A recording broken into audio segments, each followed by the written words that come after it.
রাসূলুল্লাহ সাল্লাল্লাহু আলাইহি সাল্লামকে প্রশ্ন করলেন, মাতাস সাআহ, কিয়ামত কখন? নবীজি জবাব দিলেন, মাসউলু আনহা বিআ'লামা মিনাস সাইল। নবীজি বললেন, যিনি প্রশ্ন করেছেন, যাকে প্রশ্ন করা হয়েছে, তিনি প্রশ্নকারীর চাইতে এই ব্যাপারে অধিক অবগত না। আবার বলছি, জিবরিল আমিন আল্লাহর রাসূলকে প্রশ্ন করলেন, কিয়ামত কবে? নবী জবাব দিলেন, মাল মাসউলু আনহা বিআ'লামা মিনাস সাইল। যিনি প্রশ্ন করেছেন, যাকে প্রশ্ন করেছেন, যাকে প্রশ্ন করা হয়েছে, তিনি প্রশ্নকারীর চাইতে বেশি অবগত না। এর মানে আল্লাহ নবী বুঝায়, জিবরিল তুমি আমাকে কিয়ামতের ব্যাপারে জিজ্ঞাসা করলা, কিয়ামতের ব্যাপারটা তুমি যেমন জানো না, আমাকে প্রশ্ন করলা, আমিও তেমন জানি না। কিয়ামতের ব্যাপার তুমিও জানো না, আমিও জানি না। কিয়ামতের ব্যাপারটা জানেন একমাত্র আল্লাহ। তাহলে এখান থেকে বোঝা যায় কিয়ামতের ব্যাপার কেউ জানেন না, জানেন একমাত্র আল্লাহ। হ্যাঁ, কিয়ামতের আগে কিছু বিষয় ঘটবে, এগুলা নবীজি বলে গিয়েছেন। কিছু মহামারী আসবে, কিছু ফিতনা আসবে, এগুলাকে কিয়ামতের আলামত বলা হয়। এগুলা ঘটবে, এটা নবীজি বলেছেন। বুখারী শরীফের 3176 নম্বর হাদিসের বর্ণনা। ক্বালা রাসূলুল্লাহ সাল্লাল্লাহু আলাইহি ওয়াসাল্লাম, নবীজি বলেন, উদুস সিত্তাম বাইনা ইয়াদাইস সাআহ, কিয়ামতের আগে 6টা বিষয় তোমরা গণনা করে রাখবা। কয়টা? 1 নাম্বার মাউতি, আমার ইন্তেকাল, আমার মরণটা তোমরা গণনা করে রাখবা। আমি দুনিয়া থেকে বিদায় নেওয়া মানে কিয়ামতের আলামত প্রকাশ হয়ে যাওয়া। 2 নাম্বার, ফাতহু বাইতুল মুকাদ্দাস বা ফাতহু বাইতুল মাকদিস, বাইতুল মুকাদ্দাস বিজয় হওয়া মানে কিয়ামতের আর বেশি সময় বাকি নাই। নবীজিও চলে গিয়েছেন দুনিয়া থেকে, বাইতুল মুকাদ্দাস ও সাহাবাদের আমলে বিজয় হয়ে গিয়েছে। তাহলে 1 নাম্বার নবী বললেন আমার দুনিয়া থেকে বিদায় নেওয়া, 2 নাম্বার বাইতুল মুকাদ্দাসের বিজয় হওয়া, 3 নাম্বার সুম্মা মুতানুন ইয়াখুযু ফীকুম কাকুআসিল গনাম, বকরির পালের মতো মহামারী একের পর এক তোমাদের কাছে আসবে, বুঝবা কিয়ামতের আর বেশি সময় বাকি নাই। বলেন মহামারী একের পর এক আসতেছে কিনা? 4 নাম্বার সুম্মা ইস্তিফাদাতুল মাল, নবীজি বলেন তোমাদের সম্পদ বেড়ে যাবে, বাড়তে থাকবে। হাত্তা ইউতার রাজুলু মিআতা দিনার, মানুষের সম্পদ যত বাড়ে মানুষ বলবে আমার আরো চাই, আরো চাই। 100 দিনার স্বর্ণ দেওয়ার পরেও ফায়াযাল্লু সাখিত, মানুষ অসন্তুষ্ট থাকবে, কপালটা কুঁচকা রাখবে, বলবে আমার আরো চাই। 5 নাম্বার সুম্মা ফিতনাতুন লা ইয়াবকা বাইতুম মিনাল আরাব ইল্লা দাখালাতহু, এরপর এমন ফিতনা আসবে যেই ফিতনা আরবের প্রত্যেকটা ঘরে ঘরে ঢুকে যাবে। আরবের প্রত্যেকটা ঘরে ঘরে ফিতনা ঢুকে যাবে। আরবের খবর নেন, সৌদি আরব সহ আরব কান্ট্রিগুলার খবর নেন, নবীজি বলেন ফিতনা আরবের ঘরে ঘরে ঢুকবে। 6 নাম্বার সুম্মা হুদনাতুন তাকুনু বাইনাকুম ওয়া বাইনা বানিল আসফার, তোমাদের মাঝে আর রোমকদের মাঝে একটা চুক্তি হবে, তোমাদের মাঝে আর রোম সম্প্রদায়ের মাঝে একটা চুক্তি হবে। ফায়াগদিরুনা, এই চুক্তিটা তারা ভঙ্গ করবে। ফায়াতুনাকুম তাহতা সামানিনা গায়া, তারা গাদ্দারি করবে, গাদ্দারি করে তারা 80টা পতাকার নিচে আসবে তোমাদের বিরুদ্ধে লড়াই করার জন্য। তাহতা কুল্লি গায়াতিন ইসনা আশারা আলফা, প্রত্যেকটা পতাকার নিচে 12,000 শূন্য থাকবে। 80টা পতাকার নিচে তোমাদের বিরুদ্ধে লড়াই করতে আসবে, প্রত্যেকটা পতাকার নিচে 12,000 শূন্য। বাসায় গিয়ে অঙ্ক মিলাবেন কত হয়। হ্যাঁ, তো রাসূল সাল্লাল্লাহু আলাইহি সাল্লাম বললেন কিয়ামতের আগে এই 6টা বিষয় তোমরা গণনা করে রাখবা। অন্য হাদিসে রাসূল সাল্লাল্লাহু আলাইহি সাল্লাম বলেন, বুইসতু আনা ওয়াসসাআতু কাহাতাইন ওয়া দাম্মাস সাব্বাবাতা ওয়াল উসতা, নবীজি বলেন আমি এবং কিয়ামত এইভাবে একসাথে প্রেরিত হয়েছি। নবী বলেন আমার এই 2 আঙ্গুল শাহাদাত আর মধ্যমা আঙ্গুল একসাথে মিলিয়ে বললেন আমি আর কিয়ামত এইভাবে পাশাপাশি এসেছি। এর মানে আমার নবী দুনিয়াতে আগমন করা মানে কিয়ামতের আর বেশি সময় বাকি নাই। তাহলে নবীর আসাটাও কিয়ামতের আর বেশি বাকি নাই, নবীর চলে যাওয়াটাও কিয়ামতের বেশি বাকি নাই। নবীজি সাল্লাল্লাহু আলাইহি ওয়াসাল্লাম ওনার জামানায় একটা ঘটনা ঘটছে, এটাও কিয়ামতের আলামত। আল্লাহ বলেন ইকতারাবাতিস সাআতু ওয়ানশাক্কাল কমার, কিয়ামত নিকটবর্তী হয়ে গিয়েছে, চন্দ্র দ্বিখণ্ডিত হয়ে গিয়েছে। ইনশাক্কাল কমারু আলা আহদি রাসূলিল্লাহি সাল্লাল্লাহু আলাইহি ওয়াসাল্লাম, নবীজির জামানায় চন্দ্র দ্বিখণ্ডিত হওয়ার ঘটনা ঘটে গিয়েছে। বেঈমানরা গিয়ে আল্লাহ নবীর কয় মুহাম্মদ সাল্লাল্লাহু আলাইহি ওয়াসাল্লাম, কাফেররা তো সাল্লাল্লাহু আলাইহি সাল্লাম পড়ে না, তারা কয় মুহাম্মদ তুমি যদি এই চন্দ্র দ্বিখণ্ডিত করে দেখাতে পারো আমরা ঈমান আনবো। এইভাবে আঙ্গুল দ্বারা ইশারা করলেন ফারাহুমুল কমার শিক্কাইন, আল্লাহ নবী বেঈমানদেরকে চন্দ্র দুই খণ্ড বানায়া দেখায় দেয়। আল্লাহ বলেন ইকতারাবাতিস সাআ, কিয়ামত নিকটবর্তী হয়ে গিয়েছে। ওয়ানশাক্কাল কমার, চন্দ্র দ্বিখণ্ডিত হয়ে গিয়েছে। তার মানে চন্দ্র দ্বিখণ্ডিত হওয়ার ঘটনা নবীর জামানায় ঘটে গেছে। এই বিষয়গুলা হওয়ার মানে হলো কিয়ামতের আর বেশি সময় বাকি নাই। ক্বালা রাসূলুল্লাহ সাল্লাল্লাহু আলাইহি ওয়াসাল্লাম, নবীজি বলেন ইন্না বাইনা ইয়াদাইস সাআতি ফিতানান কাকিতাইল লাইলিল মুজলিম, নবীজি বলেন অন্ধকার রাতের টুকরার মতো একের পর এক ফিতনা তোমাদের কাছে আসতে থাকবে। আবু দাউদ শরীফের বর্ণনা, 4259 নম্বর হাদিসের বর্ণনা। নবীজি বলেন কিয়ামতের আগে একের পর এক ফিতনা তোমাদের সামনে আসতে থাকবে। ইউসবিহুর রাজুলু ফিহা মুমিনা, কোন মানুষকে তোমরা মনে করবা সকালবেলা ইমানদার, ইউমসি কাফিরা, বিকালবেলা যে লোকটা বেঈমান হয়ে যাবে তুমি জানবাও না।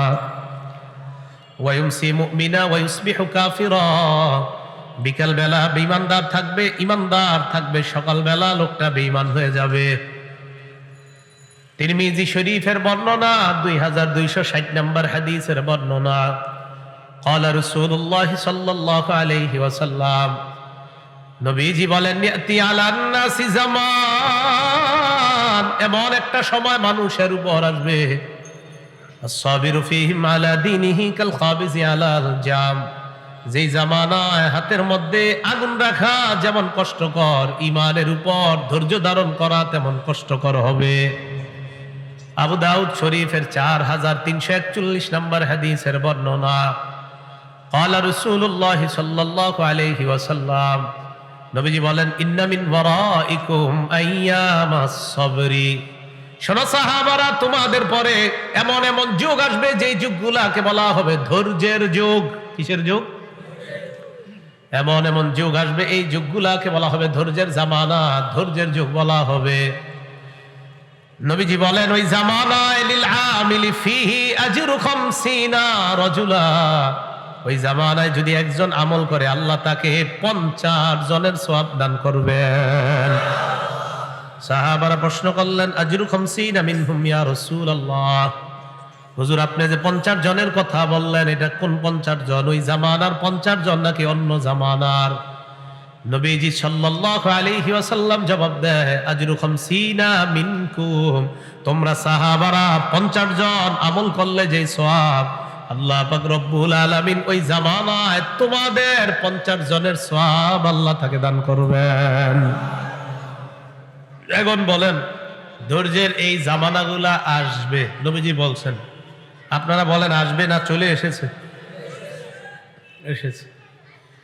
তো রাসূল সাল্লাল্লাহু আলাইহি সাল্লাম বলেন এমন এমন সময় যখন আসবে তখন বুঝবা আর কিয়ামতের বেশি সময় বাকি নাই। নাসাই শরীফের 4191 নম্বর হাদিসের বর্ণনা। ক্বালা রাসূলুল্লাহ সাল্লাল্লাহু আলাইহি ওয়াসাল্লাম, নবীজি সাল্লাল্লাহু আলাইহি ওয়াসাল্লাম বলেন ইন্না উম্মাতাকুম হাদিহি ক্বাদ জুইলাত আফিয়াতুহা ফি আউয়ালিহা, সাহাবাদেরকে আল্লাহ রাসূল বলেন সাহাবাদের দল আমার এই উম্মতের প্রথম দিকে যারা, তাদের মধ্যে স্বস্তি রাখা হয়েছে। কি রাখা হয়েছে? স্বস্তি, নিরাপত্তা। এর মানে ওই জামানার নবীজি যেই যুগের কথা বলছেন, এবার আমাদেরকে কি বলে দেখেন।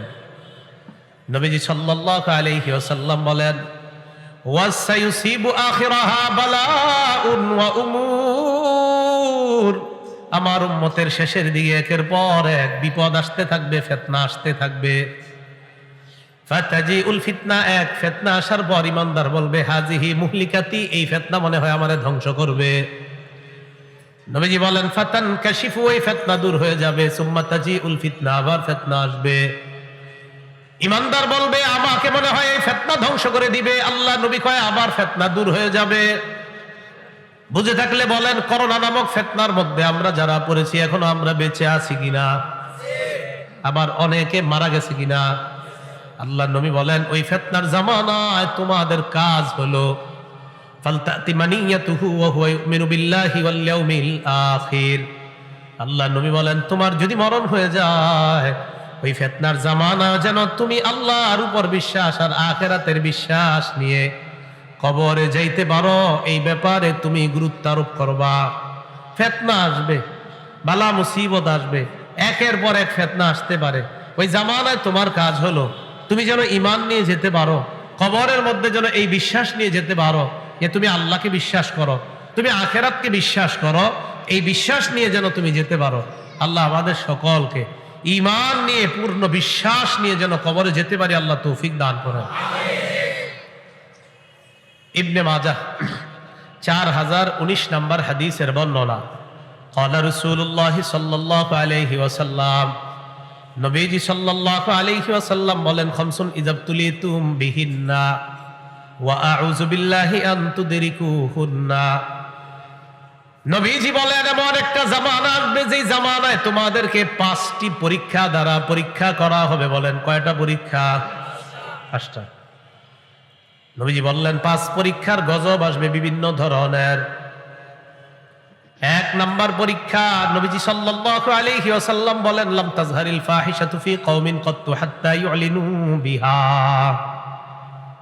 আমার উম্মতের মাঝে অশ্লীলতা যখন প্রকাশ্যে ছড়িয়ে পড়বে, নবীজি বলছে যখন অশ্লীলতা প্রকাশ্যে ছড়িয়ে পড়বে, এটা হলো 1 নাম্বার পরীক্ষা। এবার আপনারা বলেন অশ্লীলতা কি ছড়িয়ে পড়বে?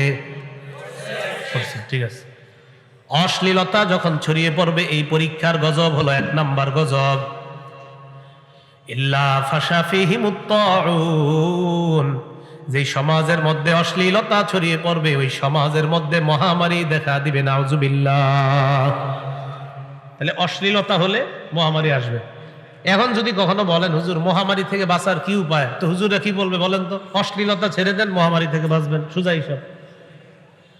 যদি বলেন আমার জ্বর হইছে, ডাক্তারে গিয়া বলেন আমি কি করবো, বেটা ওষুধ দিয়ে দিবে না?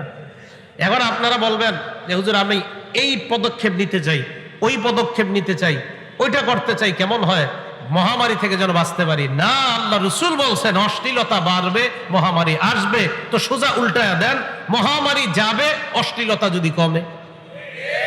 অশ্লীলতা কমে গেলে মহামারী আসবে না। তাহলে অশ্লীলতা প্রকাশ্যে রূপ ধারণ করবে, নবী বলছেন করবে না করেছে?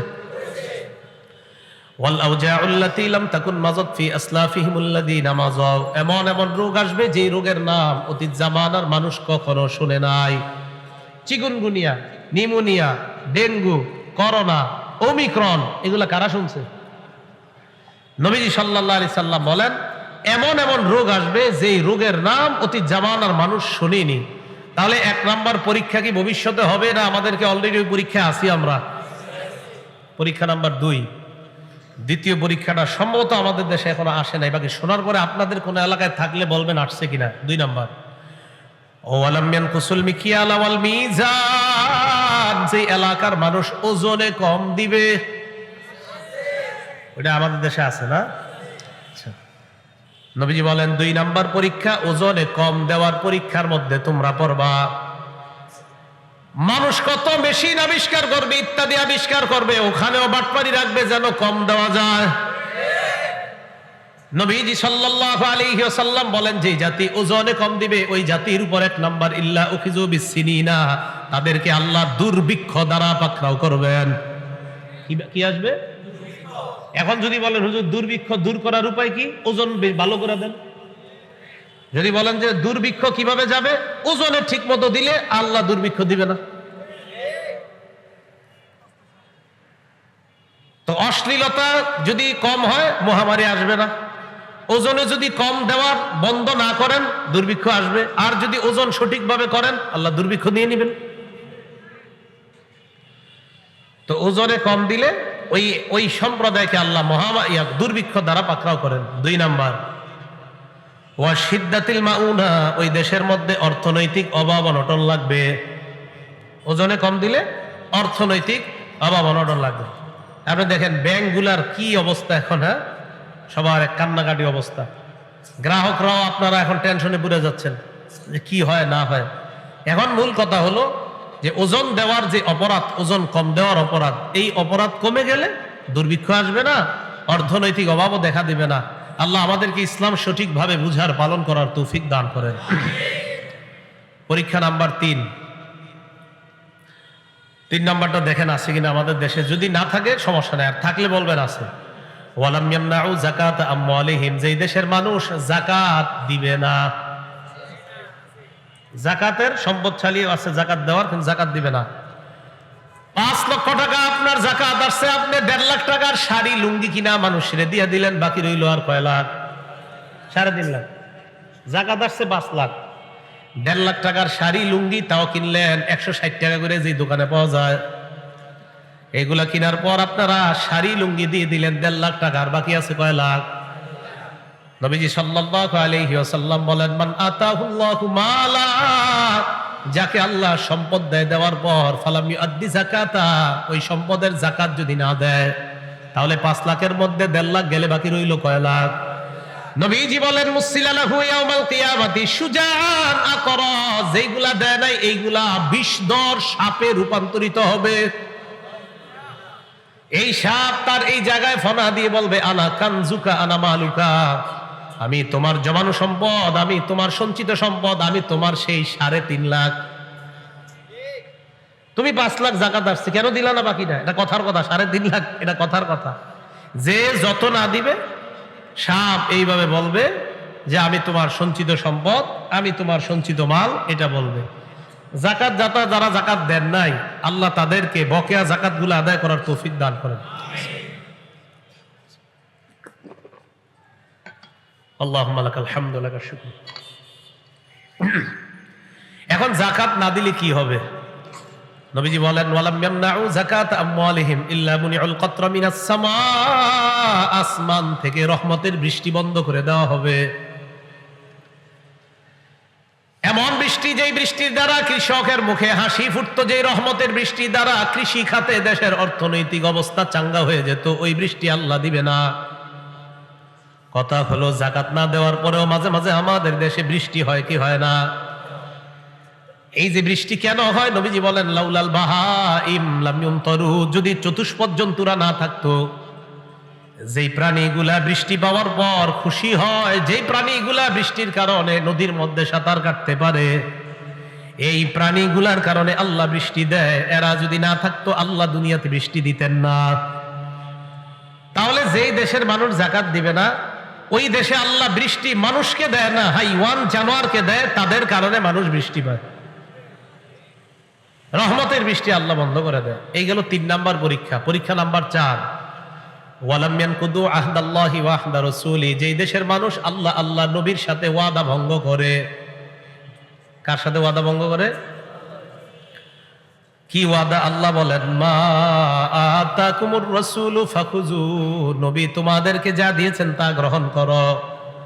ওয়া মা নাহাকুম আনহু ফান্তাহু, যা থেকে নিষেধ করেছেন তা থেকে তোমরা বিরত থাকো।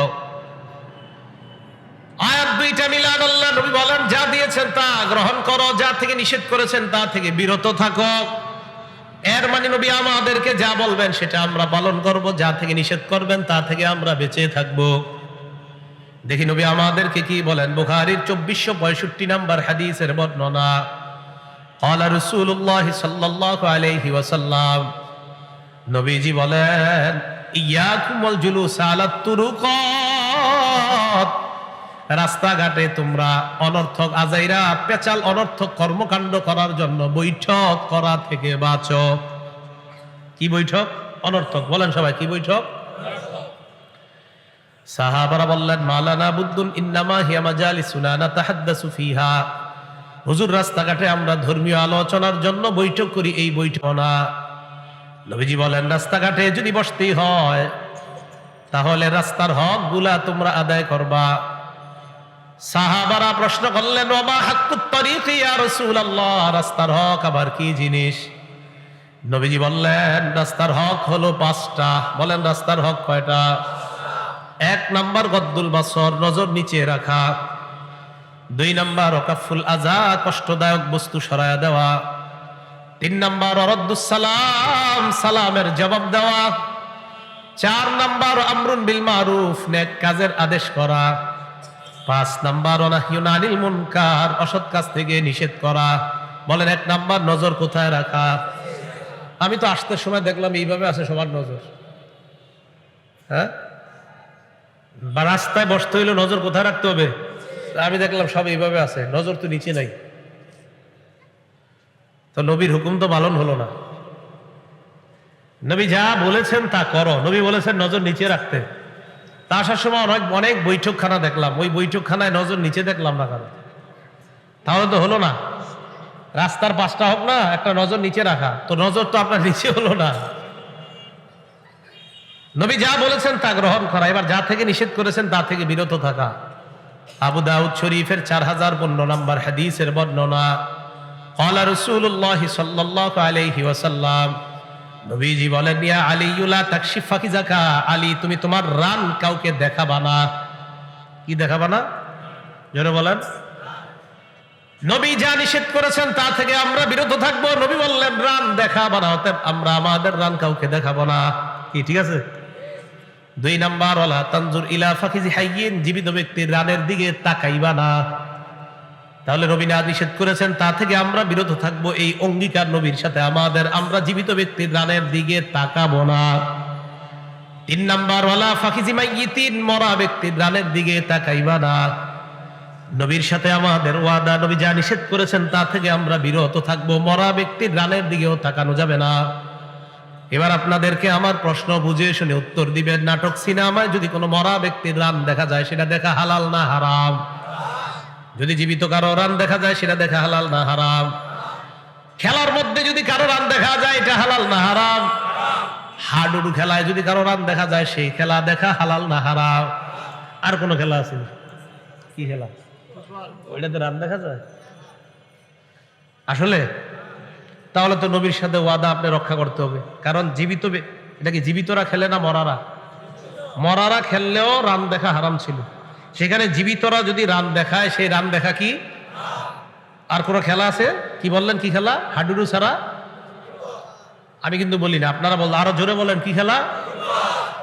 আবার বলেন। এটাতে রান দেখা যায়? তাহলে তো নবীর সাথে ওয়াদা করছেন, আপনি যা নিষেধ করেছেন তা আমরা দেখব না, তা আমরা করব না। তো নবী নিষেধ করেছেন, এটা করা যাবে না। পরীক্ষা নাম্বার 4, নবীজি বলেন ওয়ালাম ইয়ানকুযু আহদাল্লাহি ওয়া আহদা রাসূলি, যেই দেশের মানুষ আল্লাহ আর তার নবীর সাথে ওয়াদা ভঙ্গ করে।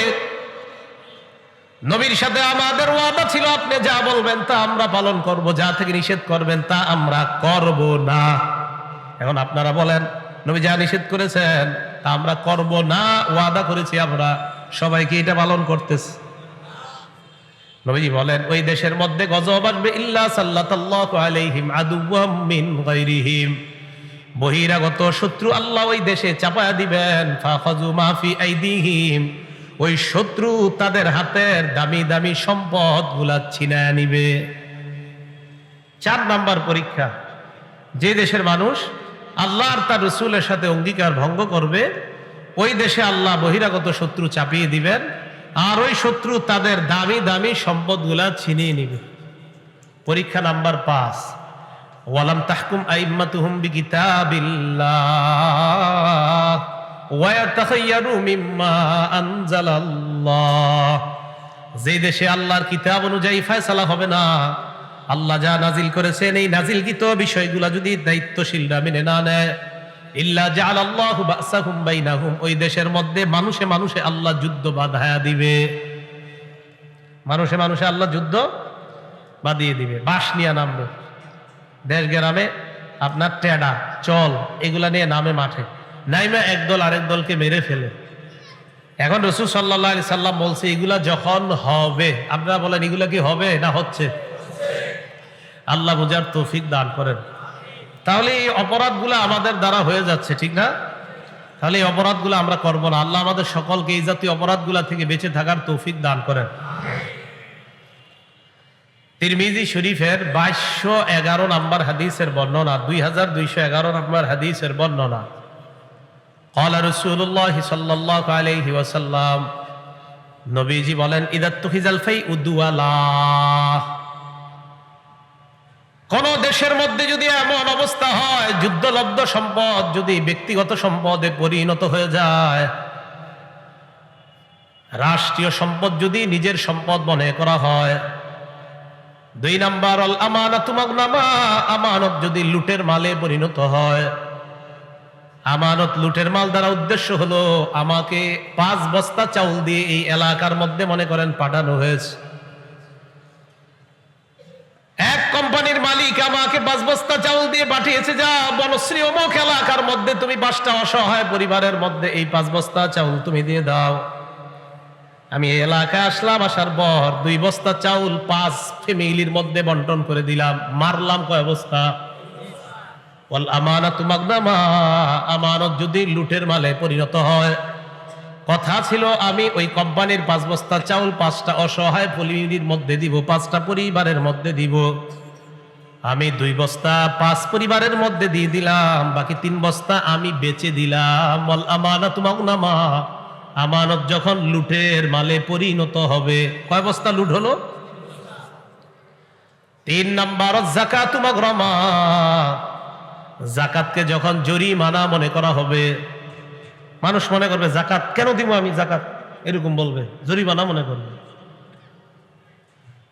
4 নাম্বার, তুল্লিমা লিগাইরিদ্দিন, বদ্দিন শিক্ষার প্রচার প্রসার ঘটবে। দিন বহির্ভূত শিক্ষার প্রচার প্রসার ঘটবে।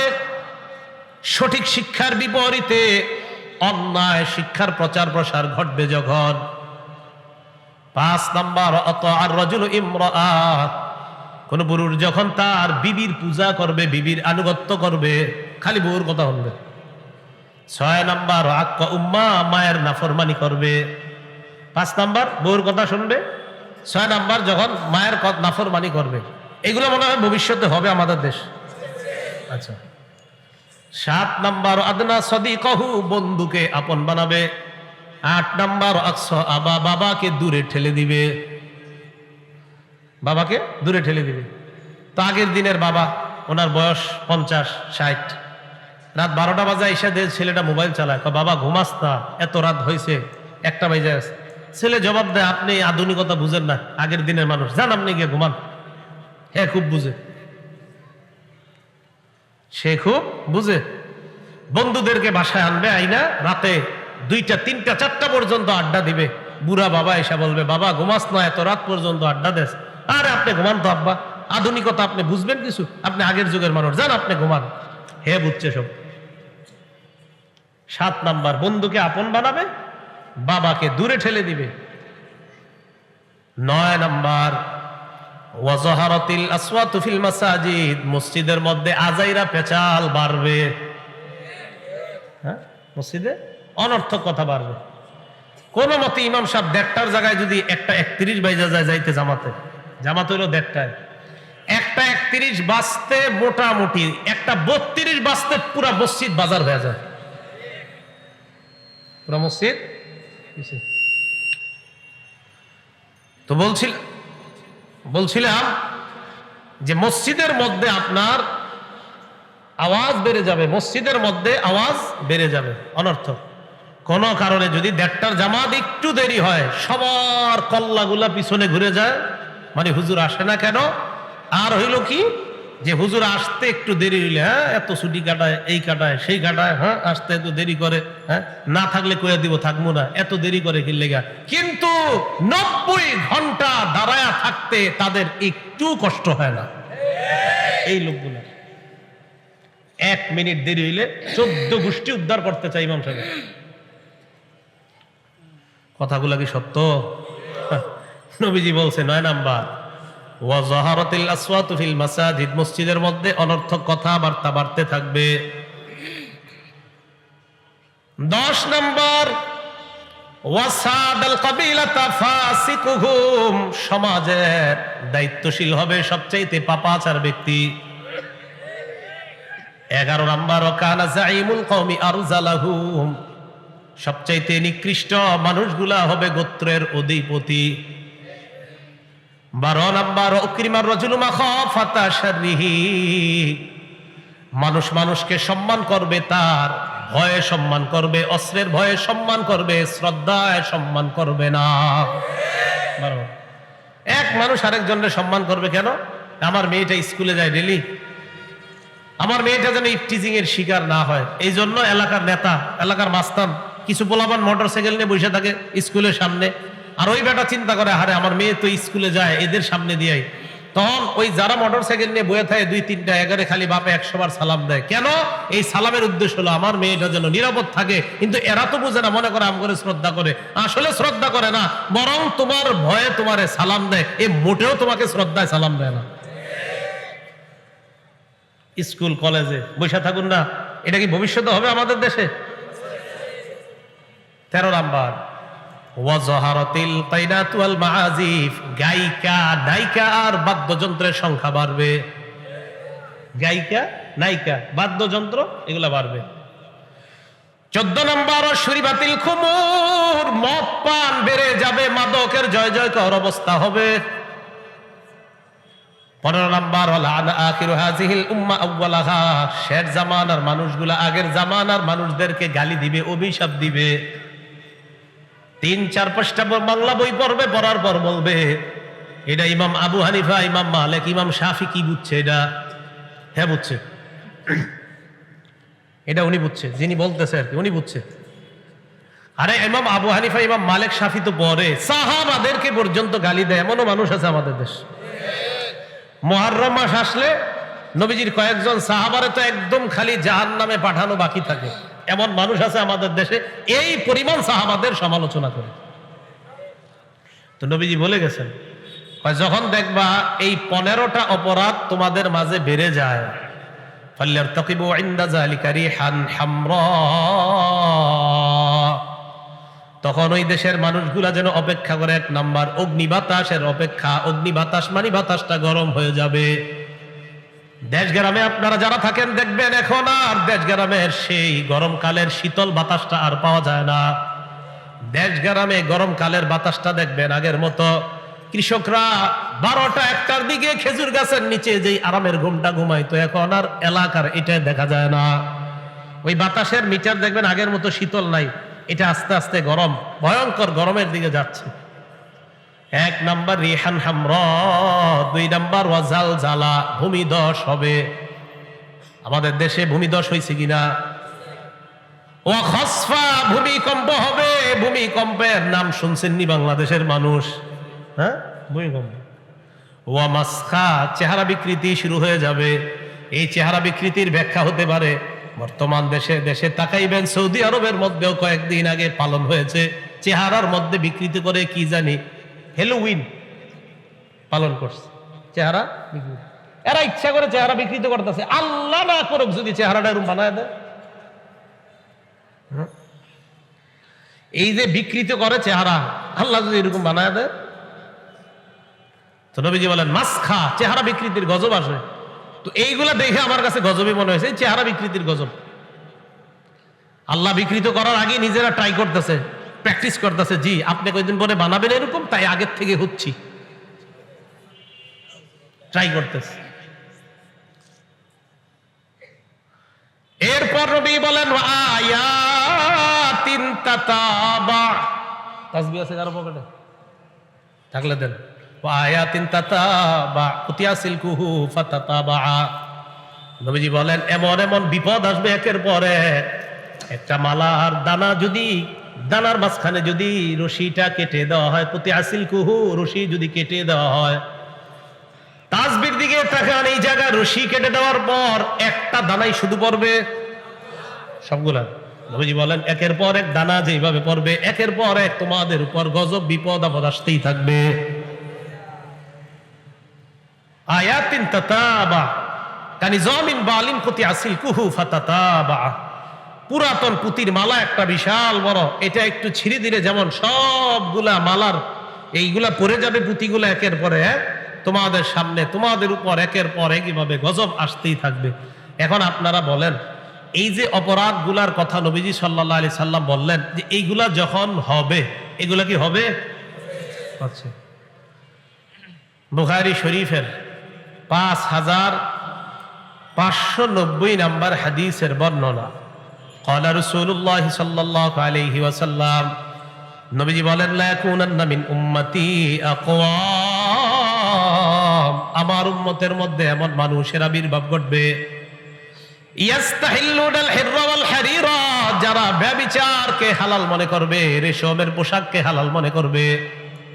কারে হালাল মনে করবে? আগেরটা কোন? ব্যভিচার। ব্যভিচারকে হালাল মনে করবে, রেশমের পোশাককে হালাল মনে করবে। ওয়াল খামরা, মদকে হালাল মনে করবে। ওয়াল মাআজিফা, বাদ্যযন্ত্রকে হালাল মনে করবে। এক পাশে একদল বসবে, আরেক পাশে আরেক দল বসবে। বসার পর বুখারী শরীফের দলিল দিয়ে একদল বলবে গান এটা জায়েজ, আরেক দল মুসলিম শরীফের দলিল দিয়ে বলবে জায়েজ, আর বলবে হুজুররা এগুলা পাইছে কই। মানে এরা গান জায়েজ করবে।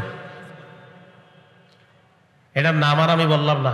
স্টেজে দুই পাশে দুই দল বসবে, এটার একটা নাম আছে, এই গানের একটা নাম আছে, যেটাই হোক। তো এরা দলিল দেয়, এই বুখারী দিয়ে দলিল দেয়, এই মুসলিম দিয়ে দলিল দেয়। তা আমি কোন কিতাবের হাদিসটা বলছি এখন? 5590 বুখারীর কোন কিতাবের? নবীজি বলছেন এমন একদল মানুষ আসবে যারা জিনাকে হালাল মনে করবে, রেশমের পোশাক হালাল মনে করবে, মদকে হালাল মনে করবে, বাদ্যযন্ত্রকে হালাল মনে করবে। এটা কোন কিতাবের? এই বুখারী শরীফ দিয়ে আবার দলিল দিবে, বলবে গান জায়েজ। অথচ নবী সাল্লাল্লাহু আলাইহি সাল্লাম বলছেন একদল মানুষ বলবে গান হালাল, একদল কে বলবে? মানুষ বলবে গান হালাল, এটা বলবে। নবীজি বলেন এগুলা যখন হবে তোমরা টেনশন করো না, বুঝবা কিয়ামতের আর বেশি দিন বাকি নাই, এসে বসছে। এখন বলেন, আমাদের দেশেও আছে একটা শব্দ, বহির্বিশ্বে এটা তো খুব প্রসিদ্ধ, লিভ টুগেদার। লিভ টুগেদার মানে ছেলে আর মেয়ে, প্রাপ্তবয়স্ক ছেলে প্রাপ্তবয়স্কা মেয়ে একই সাথে একই ছাদের নিচে স্বামী স্ত্রীর মতো থাকবে, তবে স্বামী স্ত্রী না, স্বামী স্ত্রীর মতো থাকবে তবে, এবং তারা বলবে এটা আমাদের স্বাধীনতা, এটা আমাদের ব্যক্তিগত ব্যাপার, আমরা দুইজন দুইজনের সম্মতিতে এখানে থাকি, এটাকে তারা অন্যায় বলবে না। নবীজি বলেন আমার উম্মতের একদল জিনাকে হালাল মনে করবে। বলেন বিবাহ বহির্ভূত সম্পর্কে একই ছাদের নিচে কোন ছেলে আর মেয়ে একসাথে থাকা, বিয়ে ছাড়া, এটার নাম কি? জিনা। বলেন এটার নাম কি? কিন্তু তারা তো এটাকে অপরাধ মনে করছে না। তো নবী বলছেন যে জিনাকে অপরাধ মনে করবে না, আমার উম্মতের একদল এমন মানুষ আসবে। আবু দাউদ শরীফ 3688 নম্বর হাদিস। ক্বালা রাসূলুল্লাহ সাল্লাল্লাহু আলাইহি ওয়াসাল্লাম, নবীজি বলেন লা ইয়াশরাবান্না নাসুম মিন উম্মতি আল খামরা ইউসাম্মুনাহা বিগাইরি ইসমিহা, আমার উম্মতের একদল মানুষ মদ পান করবে অন্য নাম দিয়ে, খাবে মদ নাম দিবে অন্য, মাদক সেবন করবে নাম দিবে অন্য, সেবন করবে মাদক মানে হারাম জিনিস সেবন করবে অন্য নাম দিবে, বিয়ার, কথার কথা, আরো আর কি পেন্সিডিল, আরো যা আছে আর কি আপনার হারাম জিনিস। আমি জানি না হারাম কি কি নেশাজাত দ্রব্যগুলো আছে, এই নেশা জাতীয় দ্রব্যগুলার নাম দিবে ভিন্ন। নবীজি কয় সব মাদকের অন্তর্ভুক্ত, সব নেশা সৃষ্টিকারী, এরা বিভিন্ন নাম দিয়ে এইগুলা পান করবে। আর কি করবে? নবীজি যেই কথাটা বলছে হাদিস আর বাস্তবতা আপনারা বলবেন মিলছে কিনা। নবীজি বলেন ইউযাফু আলা রুউসিহিম বিল কাইনাতি ওয়াল মুগান্নিয়াত, একদিক দিয়ে মদের টালে টালে মানুষ মদ টানতে থাকবে, অন্য দিক দিয়ে গায়িকা আর নায়িকারা নাচানাচি করবে আর গান বাদ্য বাজতে থাকবে। নবী বলছে এটা হবে। তাহলে গানও চলে, নাচানাচিও চলে, মদের পানও চলছে। তো রাসূল সাল্লাল্লাহু আলাইহি সাল্লাম বলছেন এগুলা হবে, তা আপনারা বলছেন যে এটা হবের অপেক্ষা করা লাগবে না, চলছে, অতএব কিয়ামতের অপেক্ষা করেন, গজব। তো এই জন্য আমার আপনার কর্তব্য হলো ওই যে আগের কথা, নাসাইর 4191 নম্বর হাদিস, যে উম্মত এই বিপদগুলার মাঝেই তুমি তোমার ইমানের উপরে অটল থাকতে হবে। এই ভয়ঙ্কর বিপদের মাঝে, এই গজব ফিতনার মাঝে তুমি ইমান নিয়ে বাঁচতে হবে, ইমান নিয়ে কবরে আসতে হবে। আল্লাহ তৌফিক দান করেন। বুখারী শরীফের ৮০ নম্বর হাদিস। ক্বালা রাসূলুল্লাহ সাল্লাল্লাহু আলাইহি ওয়াসাল্লাম, নবীজি বলেন, ইন্না মিন আশরাতিস সাআ আইয়ুরফাআল ইলম। নবীজি বলেন, কিয়ামতের একটা উল্লেখযোগ্য আলামত হলো ইলম উঠিয়ে নেওয়া হবে। ইলম কি করা হবে? ইলম কিভাবে উঠানো হবে? এটা আবার বুখারী ১০০ নম্বর হাদিসের মধ্যে আসছে, ইন্নাল্লাহা লা ইয়াকবিজুল ইলমা ইনতিজাআ ইয়ানতাজিউহু মিনাল ইবাদ। আল্লাহ বান্দাদের অন্তর থেকে একবারে ইলম ছিনিয়ে নেবেন এমনটা হবে না। ওয়ালাকিন ইয়াকবিজুল ইলমা বিকবজিল উলামা। আলেমদেরকে আল্লাহ উঠিয়ে নেওয়ার মাধ্যমে বিদ্যা আল্লাহ উঠিয়ে নেবেন। হাফিজ জি হুজুর, শেখুল হাদিস, মুফতি আমিনী, কাজী মুতাসিম বিল্লাহ রহিমাহুমুল্লাহ, আহমদ শফি রহমতুল্লাহ, জুনায়েদ বাবু নগরী রহমতুল্লাহ, ওনারা চলে যাওয়া মানে এলেমের এক একটা সাগর বিদায় নেওয়া। নবীজি বলেন, এলেম আল্লাহ এইভাবে ছিনিয়ে নিবে এমনটা হবে না। আলেমদেরকে আল্লাহ উঠিয়ে নেওয়ার মাধ্যমে প্রকৃত বিদ্যা আল্লাহ উঠিয়ে নিবেন। এই জন্য হাফেজে হাদিস আর আল্লামা আমারে যতই বলেন, আরো কত কত টাইটেল দিচ্ছেন, যত টাইটেল দেন, বুঝেন না যে এলেম এখনো অনেক বেশি আছে। না না, আলেমরা চলে যাওয়া মানে এলেমের সাগর চলে যাওয়া। এগুলা ভাষা ভাষা বিদ্যা কিছু, প্রকৃত বিদ্যা এটা উঠিয়ে নেওয়া হবে। তাহলে বলেন তো, আমাদের দেশে আলেমদের মৃত্যুর সংখ্যাটা এই গত ২-৩ বছরে কম না খুব বেশি? বড়রা খুব বেশি বিদায় নিচ্ছে, তার মানে এলেম আল্লাহ উঠিয়ে নিচ্ছেন। এই জন্য ভাই, আবারও আগের কথাটা বলি, আমার আপনার কর্তব্য খালি বেশি দোয়া করা, আল্লাহ তুমি আমার ইমানের উপর রাইখো, আল্লাহ তুমি আমার ইমানের উপর মৃত্যু দিও। খুব বেশি বেশি আল্লাহকে এই কথা বলা। তো নবীজি সাল্লাল্লাহু আলাইহি সাল্লাম বলেন, এমন একটা অবস্থা হবে, হাত্তা ইযা লাম ইউবকি আলিমা, এমন হবে মানুষ যখন আলেম তালাশ করে পাবে না, ইত্তাখাযান নাসু রুউসান জুহালা, জাহেলদেরকে মানুষ ধর্মীয় নেতা বানাবে। ধর্মীয় নেতা কারে বানাবে? ফাস্তাফতাও, তাকেই ফতোয়া জিজ্ঞাসা করবে। ফাফতাও বিগাইরি ইলমিন, তিনি ইলম ছাড়া ফতোয়া দিয়ে দিবে। ফাদাল্লু আদাল্লু, নিজেরাও পথভ্রষ্ট হবে, যারা ফতোয়া জিজ্ঞাসা করে তাদেরকেও পথভ্রষ্ট বানাবে। এটা নবীজি সাল্লাল্লাহু আলাইহি সাল্লাম বললেন। ইদানিং কালে তো আপনার এমন এমন অনেকে আছেন যারা জীবনে কোনো প্রশ্নে না বলে না। কোনো প্রশ্নে কি বলে না? মানে সব পারে। এমনও পাবেন যে অনেক প্রশ্নে এমন মানুষ আছে যারা জীবনেও কোনো প্রশ্নে না বলে না। এতে কি বোঝা যায়? সব পারে। নবীজিও প্রশ্নে অপেক্ষা করছে, সুযোগ নিছে যে জিবরিল আসবে, জানাবে। তারপর আব্দুল্লাহ ইবনে সালাম গেলেন, যাওয়ার পর কয়, আপনারে কয়েকটা প্রশ্ন করবো, জবাব দিতে পারবেন, এই মুহূর্তে ঈমান আনবো। কি প্রশ্ন? কয় জান্নাতীদের প্রথম খাদ্য কি? ছেলে আর মেয়ে দুনিয়াতে আসার পর বাবার রং কেন পায়, মায়ের রং কেন পায়?